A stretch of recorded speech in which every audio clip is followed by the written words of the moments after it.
To the west, the imperious Pacific exercises an uncharacteristic guile.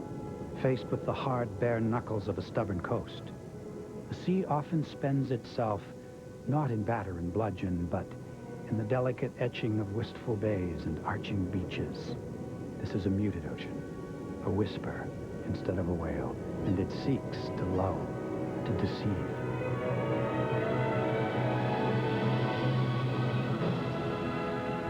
For ultimately, the Pacific is a jealous and vengeful creature. Ultimately, she attacks these stony ramparts with a ferocity that has earned for this battleground the reputation as a graveyard for any ship foolish enough to venture between these eternal combatants.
Up from the South Pacific purrs a playful wind, a domesticated wind, eager to please.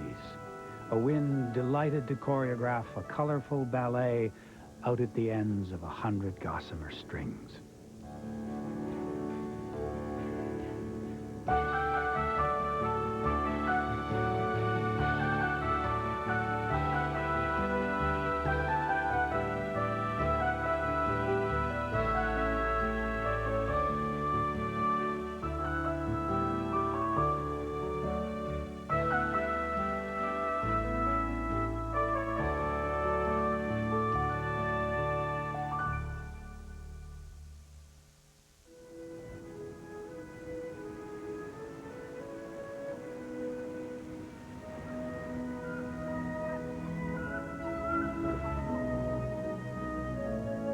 It curves down from the Strait of Juan de Fuca, flowing into a grateful heartland in a flood of passion and purpose.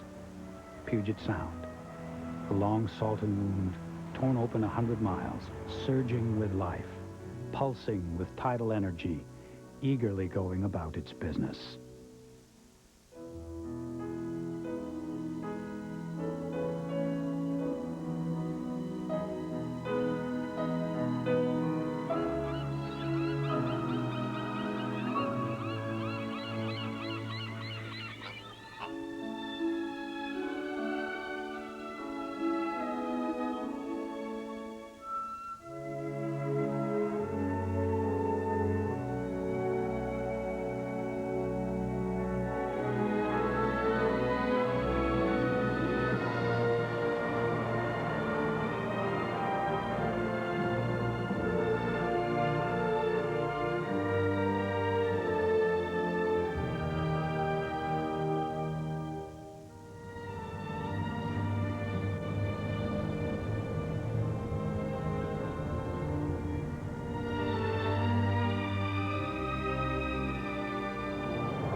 Washington's window on the world, weighing all manner of ships upon its broad back, teeming with commerce, bearing on itself the buoyant hopes of the millions of people lining its shores. Puget Sound tames the Pacific beast, hooks and catches it on 1,000 points and promontories, calming it, breaking it, and ultimately putting it to work.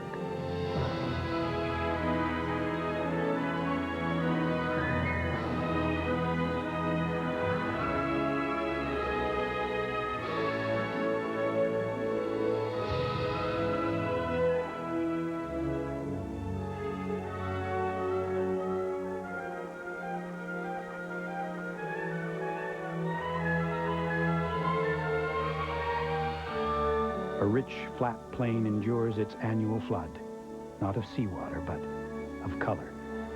Millions of bulbs rise each spring from this fertile delta muck to form an immense, delicate ocean of swaying tulips, an ocean so fragrant and sweet that the air itself becomes perfume, the body scent of the land's pricked and painted face.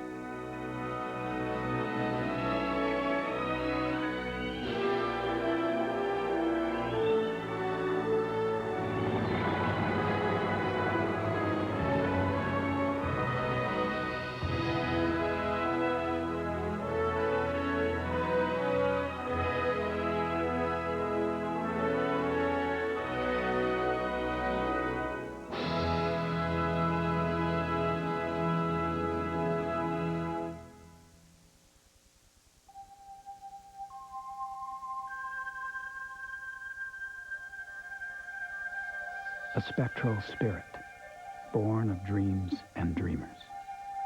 An unexpected forest, rooted in yesterday, rising into tomorrow. Here in the Pacific Northwest, no land stands fallow. Upon all ground, something grows. Upon this land grows Seattle.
The city hugs the shore as if sustaining itself by the power of the reciprocating tide.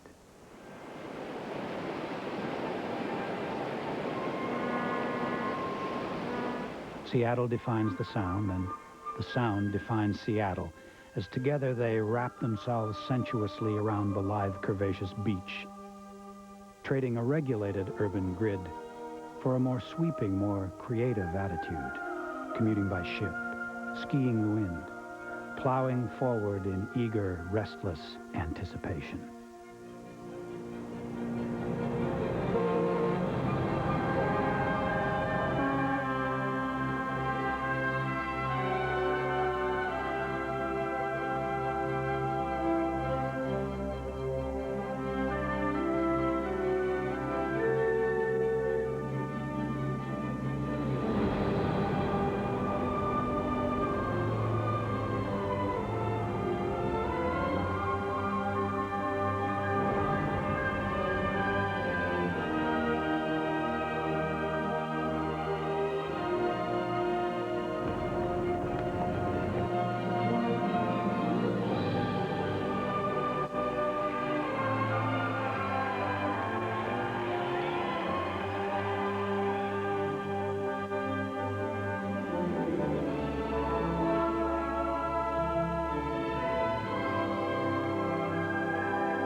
A spectral spirit born of dreams and dreamers. The clattering tin-horn dreams of starry-eyed prospectors. The robust and muscular dreams of lumberjacks. Airmen and their dreams of soaring. Seamen with their dreams that reach out beyond horizons. And millions more haunt Seattle's twinkling nights. All these and millions more built this forest of glass and light and endless possibilities.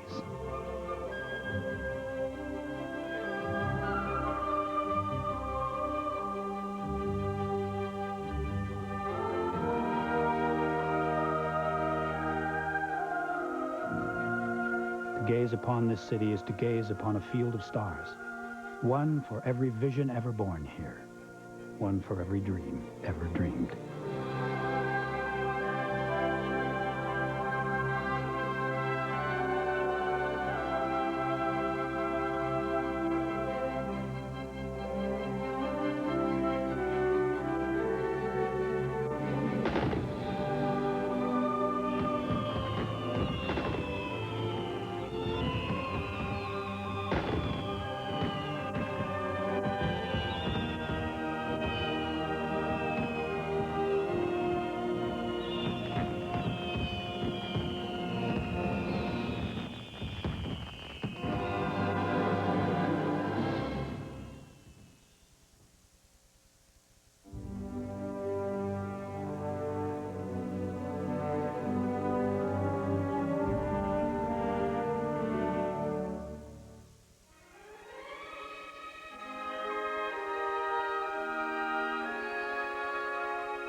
Above quiet lakes, forested meadows, tranquil deciduous forests, looms an ancient vertebrate beast, its rocky spine 1,000 miles long.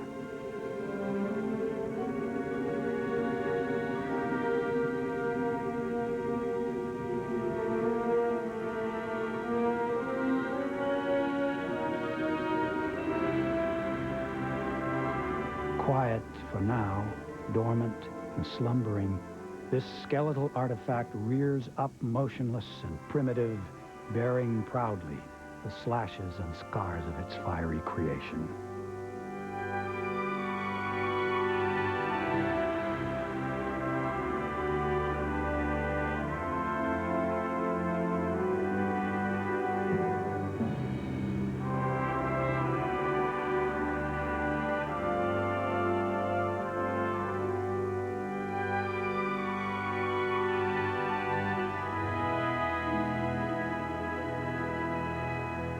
Here in the north, piled up against the Canadian border, the Cascades bulge out and up to form the cranial remains of an awesome petrified raptor. These are the baked and blasted bones of prehistory's anguished labor, the mute ghost of violent battles past that once shook this post-Jurassic place.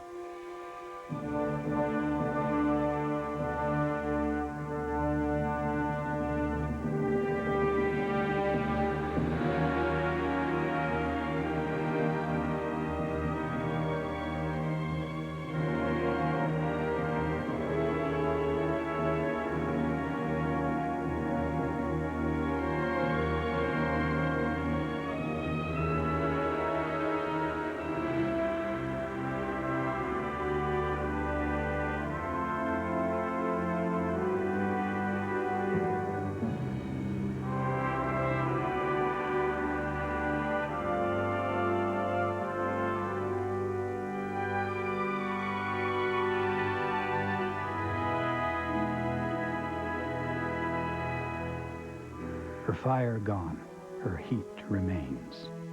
Mount Baker, the northernmost magus of the mighty Cascade Pantheon.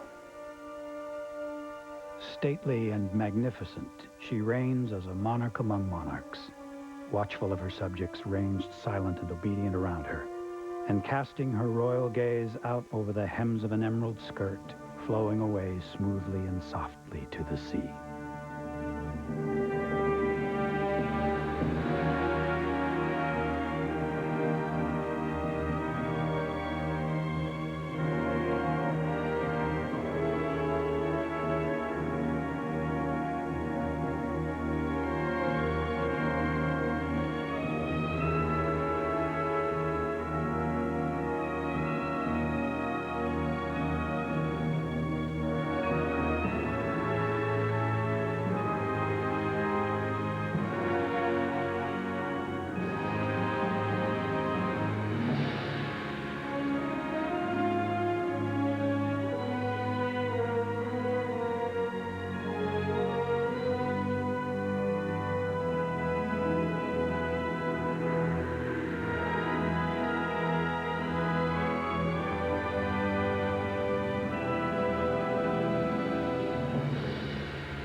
These ramparts, once feared and fearsome obstacles, have over time been content to strike with man a fragile truce. We may use these wild and dangerous places as refuge and recreation. We may play upon these streams and waterways, scale these facetious faces, but we do so at our peril. For the treaty is a tenuous one, and our license can be easily and violently revoked.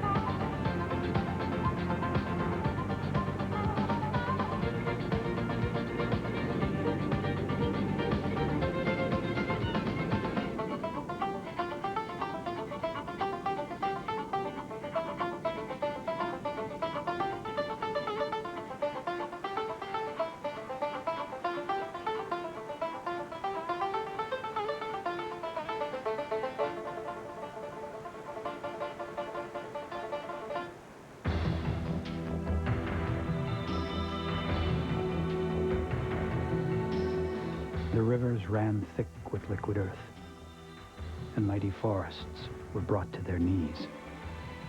And the air was filled with the roar of 1,000 battles and the dust of 1,000 armies. Day turned to night, and in the blink of an eye, Mount St. Helens, the brilliant southern jewel of the Cascade crown, self-destructed in a pyroclastic spasm of rage and fury.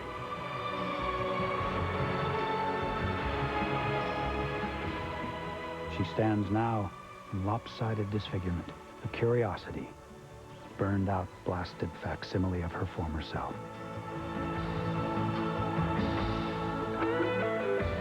Yet if one looks carefully enough, there is still a haunting echo of a previous beauty, regal bones beneath scarred skin. Or is it a distant reflection of something more disquieting? Is it the realization that, having endured her cruel fate, deep inside St. Helens, an angry fire burns still?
If Washington has one central theme, one magnetic pole, one essential self, this is it, Mount Rainier.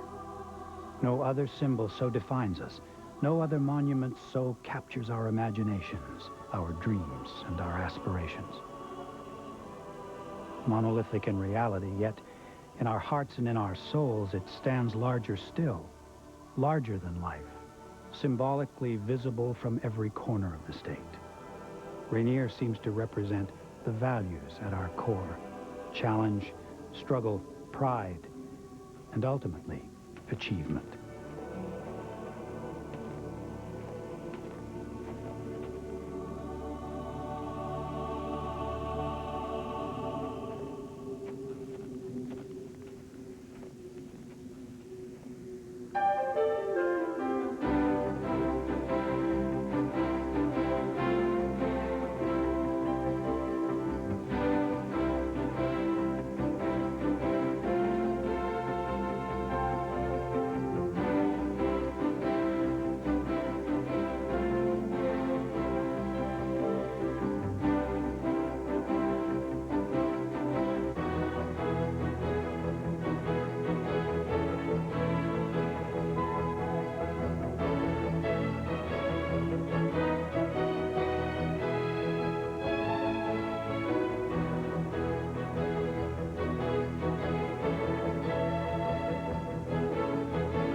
By an unlikely trick of the wind and a flat Cascadian shadow not of light but of rain, an improbable landscape lies baking and barren in dry desert air.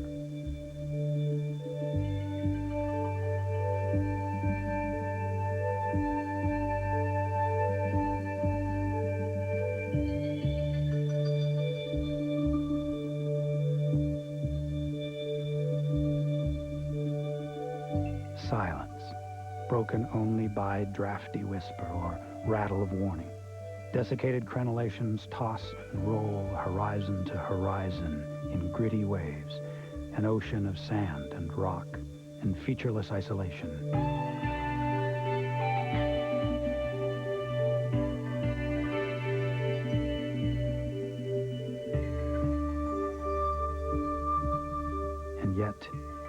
And yet, in its singular essence, a strange and terrible beauty emerges. Beauty based not on a sweet and gentle disposition, but a more elemental inner beauty, born of harsh reality, and a wisdom won on survival's hard-scrabble edge.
Beneath a sun of good grace and temperate generosity stretches the Palouse, a bountiful and beneficent land, where the wild, lavish growth of the coastal jungle gives gentle way to a more systematic and organized germination.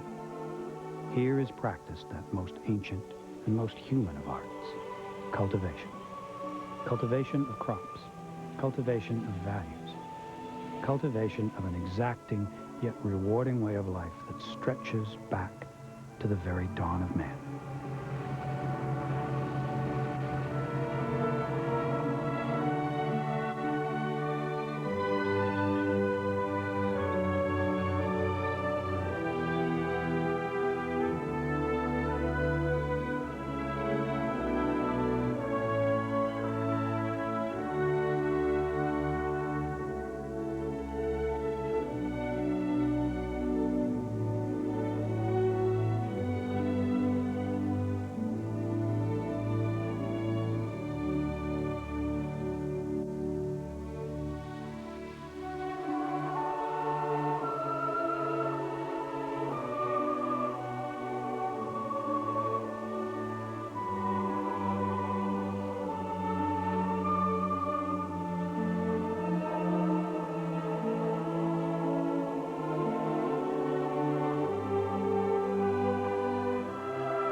Here, roots grow deep and strong in this wide and fertile valley, still named in the language of its earliest inhabitants.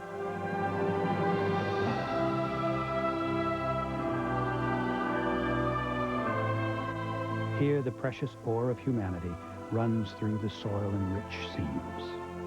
Here, the fruits of labor are harvested from the branches of apple trees and the stalks of winter wheat. Here, hymns are sung on Sundays and remembered all week long. Here, the world is as temporal as the next harvest and as eternal as heaven.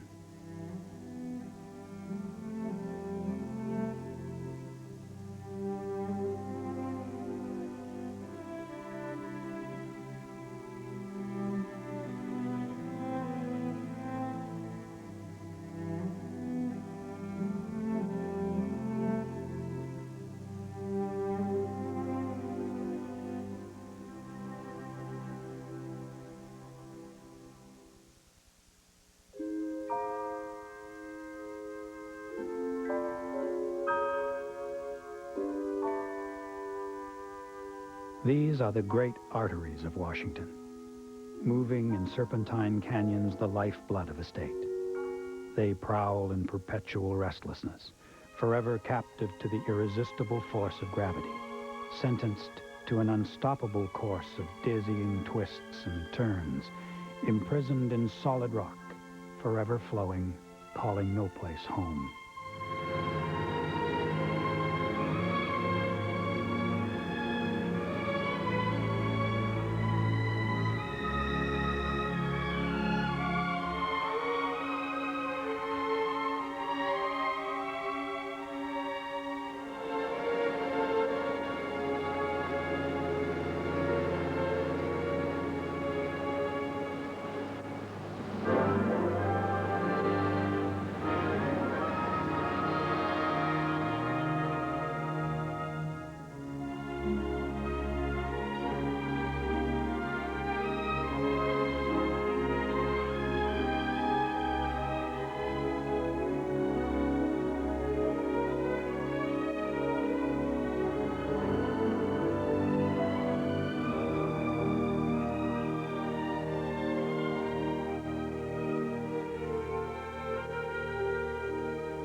Rivers of destiny, holding in their slippery embrace the ultimate fate of the lands they visit, master and slave, served and servant.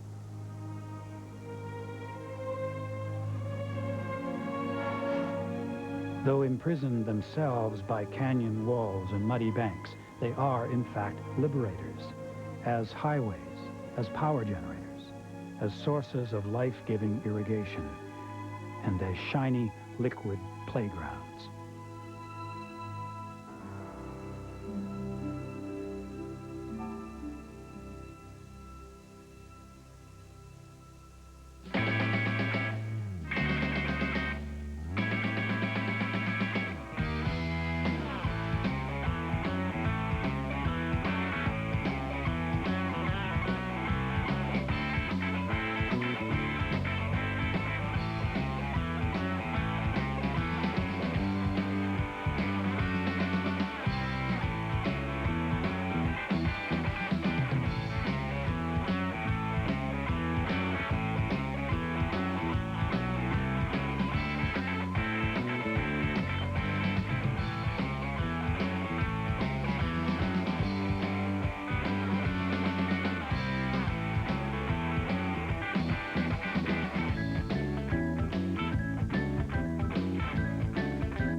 In some ways, it's almost as if time stands still here in the land of the Ponderay.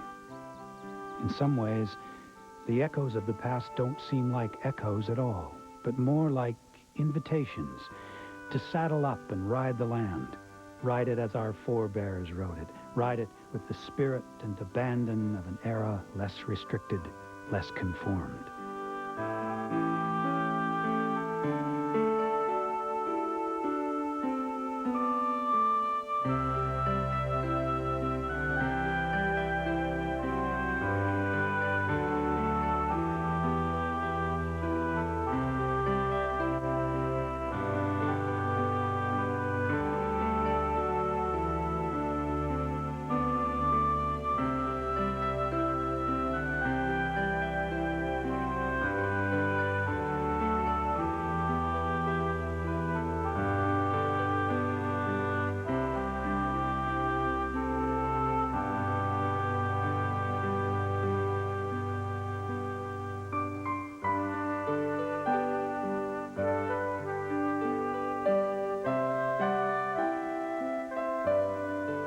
The pleasures of the Ponderay are the pleasures of simplicity. There are no fences. Here on this rolling frontier, life seems reduced to the elemental sensations of sun on the shoulders and wind in the face, the basic scents of leather and sweat and meadow flowers, and the instinctual attraction of boundless, measureless freedom.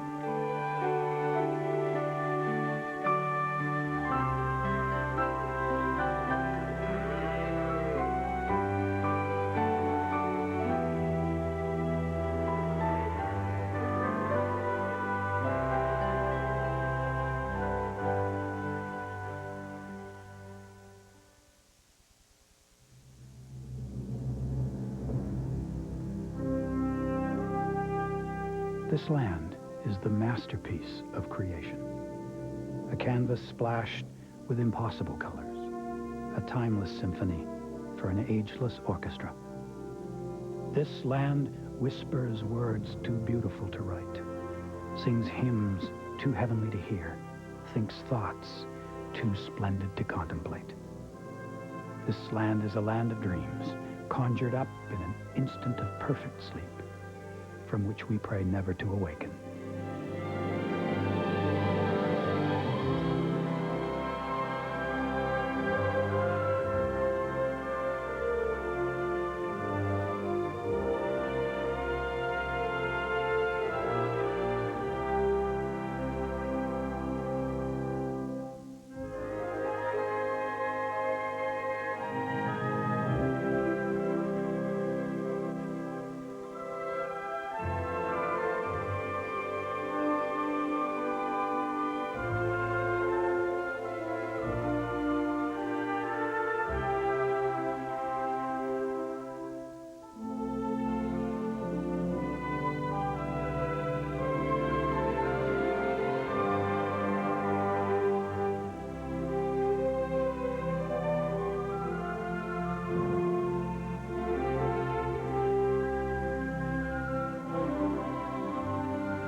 Washington the Beautiful. It slips silently from countless blinds, soars breathlessly on silken wings, and leaps joyously from behind endless stately stone walls. Washington the Beautiful, a never-ending journey. A book in which each page is prelude, each image a prism through which to view the next. Washington the Beautiful, a quest without a conclusion, where the soul of beauty is eternal and the essence of beauty is beauty discovered.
Funding for Washington the Beautiful is provided in part by Quality Food Centers.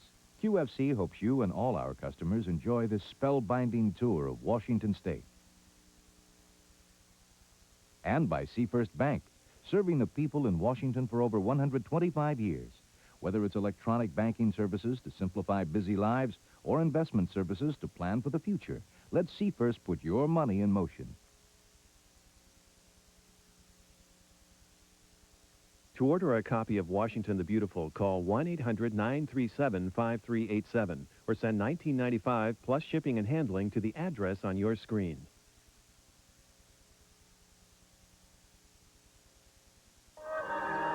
This is PBS. This week on Antiques Roadshow, we continue our visit to Milwaukee, Wisconsin. Not only did you have the great taste to buy it, but you took really good care of it. She fought her 7 brothers and sisters to get this. Another great hour of antiques and the stories behind them. Thought he was kind of cute, but I'd take him home. If it's right, it's worth an awful lot of money. It really is amazing that you found this. Antiques Roadshow, right here on this public television station. Monday night at 7 on KNME. I was attracted to a legal career because I felt that that was a career where I could make the most impact. I could make a difference. I had to make a decision to continue my career or stay home with my kids. So I began to really focus in on my kids. And I decided I had to be an active mom and make a lot of decisions about how I wanted them raised. The joy of seeing your kids grow, of seeing how they've moved from one spot up to the next developmentally, seeing how they look at you at night when you tuck them in. There's just nothing more special. The adult need for fun, that just, it was like hitting a brick wall after we had kids. That you sacrifice and you put all your needs behind what the kids need. And they're always needing something. That's the nature of your kids. We have to actually schedule time to be grown-ups and individuals and enjoy ourselves as opposed to just being mom and dad. You know, I'm oftentimes just stuck home with the kids, and to be able to turn on a program at PBS and feel like I'm there. It's like that mini vacation you can't always fit in. The most wonderful thing about public television as far as its value to children is that it appeals to their innocence and the natural sense of wonder that kids have. They think when they watch public television, whether it's Bill Nye the Science Guy or Sesame Street. You can see the little gears clicking and moving. They're actively watching television. There are even programs that I haven't seen before. I can feel comfortable that if PBS feels that it's quality programming and they feel comfortable airing it, that it's going to be okay for my kids. And that, to me, is invaluable. At a time when few black men even got to college, Paul Robeson did and took top honors in all fields. And then he dazzled the world. The most famous black man in the world. In 1939, he was as big a figure as Madonna. They cheered the singer, but booed the activist. Find out why. See Paul Robeson, Here I Stand. Very glad to be back. An American Master Special. Wednesday night at 9 on TV5.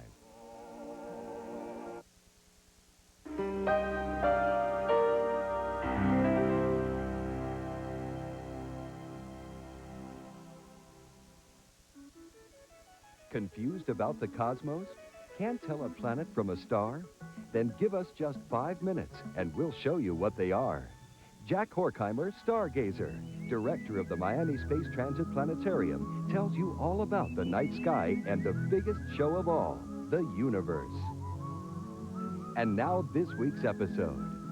How to watch next week's spectacular super-duper meeting of the planets.